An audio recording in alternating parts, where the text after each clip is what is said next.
یہ ہے مقبوضہ بلوچستان۔ آج پیر 20 نومبر سال 2023 ہے۔ بلوچستان ٹوڈے سے آج کے علاقائی خبروں کے ساتھ میں ہوں آپ کا میزبان الیاس بلوچ۔ ضلع کیچ فوج نے جعلی حادثے میں ایک ہی خاندان کے 3 نوجوانوں کو قتل کر دیا۔ 4 نوجوان تاحال لاپتہ ہیں۔ تربت ایف سی ہیڈ کوارٹر پر بم حملہ، فورسز کو جانی مالی نقصان پہنچا۔ گوادر اور مستنگ سے فورسز ہاتھوں 2 افراد جبری لاپتہ۔ کراچی سے لاپتہ ہونے والے بلوچستان کے رہائشی ڈاکٹر محمد اسماعیل 7 دن بعد بازیاب ہو گئے۔ پنجگور اور نصیر آباد حملوں کی ذمہ داری BLA نے قبول کر لی۔ پاکستانی فوج کے ہاتھوں جبری گمشدگی میں اضافہ اور جعلی مقابلوں میں لاپتہ افراد کو قتل کرنے خلاف اتوار کے روز بلوچ یکجہتی کمیٹی کراچی کے زیر اہتمام مظاہرہ کیا گیا۔ مظاہرے میں لاپتہ افراد کے لواحقین، سیاسی تنظیموں کے ارکان سمیت طلباء نے شرکت کی۔ زمینوں پر ناجائز قبضے خلاف منجو برادری نے نصیر آباد سے کوئٹہ پیدل لانگ مارچ کا آغاز کر دیا ہے، جس میں خواتین اور بچے شامل ہیں۔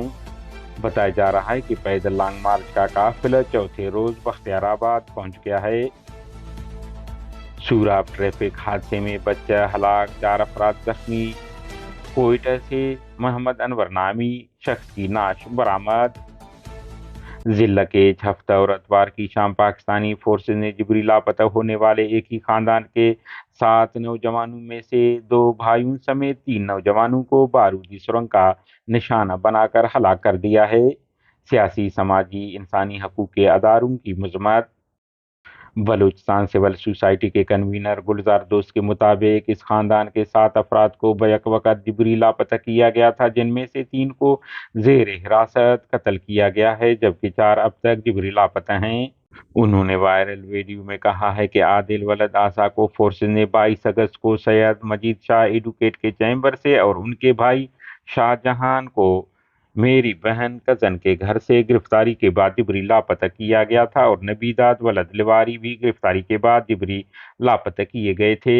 انہوں نے کہا ہے کہ شوکت ولد لیواری، ظہیر ولد لشکران، پیرجاں ولد لشکران اور احمد خان ولد شکر اللہ بھی اسی خاندان کے افراد ہیں، جنہیں ایک ہی روز مختلف مقامات سے عینی شاہدین کے سامنے گرفتاری کے بعد جبری لاپتہ کیا گیا تھا، جو تاحال لاپتہ ہیں۔ خدشہ ہے کہ انہیں بھی کسی جعلی مقابلے یا جعلی حادثے کا نام دے کر قتل نہ کیا جائے۔ بلوچ نیشنل موومنٹ کے انسانی حقوق کے ادارہ پانک سمیت BNM کے چیئرمین ڈاکٹر نسیم بلوچ اور دیگر سیاسی سماجی اداروں نے واقعے کی سخت الفاظ میں مذمت کی ہے اور خاندان کے بقیہ جبری لاپتہ 4 نوجوانوں کے بحفاظت بازیابی کا مطالبہ کیا ہے۔ مستوں کے علاقہ کھڑکوچہ سے پاکستانی فورسز، IFC اور خفیہ اداروں نے کلیم اللہ ولد عبدالحکیم شاہوانی نامی شخص کو 17 نومبر کے روز حراست میں لے کر جبری لاپتہ کر دیا، جس کے بعد وہ لاپتہ ہے۔ دوسری جانب بلوچستان کے ساحلی شہر گوادر پدی زر سے گزشتہ شام پاکستانی فورسز نے سربدن کے رہائشی سمیر حمزہ نامی نوجوان کو حراست میں لے کر جبری لاپتہ کر دیا۔ بلوچستان کے علاقہ تربت شہر میں IFC ہیڈ کوارٹر کے گیٹ نمبر 3 پر نامعلوم مسلح افراد نے دستی بم پھینکا، جو زوردار دھماکے سے پھٹ گیا۔ عینی شاہدین کے مطابق دستی بم حملے میں پاکستانی فوج کو جانی مالی نقصان پہنچا ہے۔ آخری اطلاع تک فورسز پر ہونے والے دستی بم حملے کی ذمہ داری کسی مسلح آزادی پسند تنظیم نے قبول نہیں کی ہے، مگر اس سے قبل ہونے والے ایسے حملوں کی ذمہ داریاں بلوچستان لبریشن فرنٹ قبول کرتی آ رہی ہے۔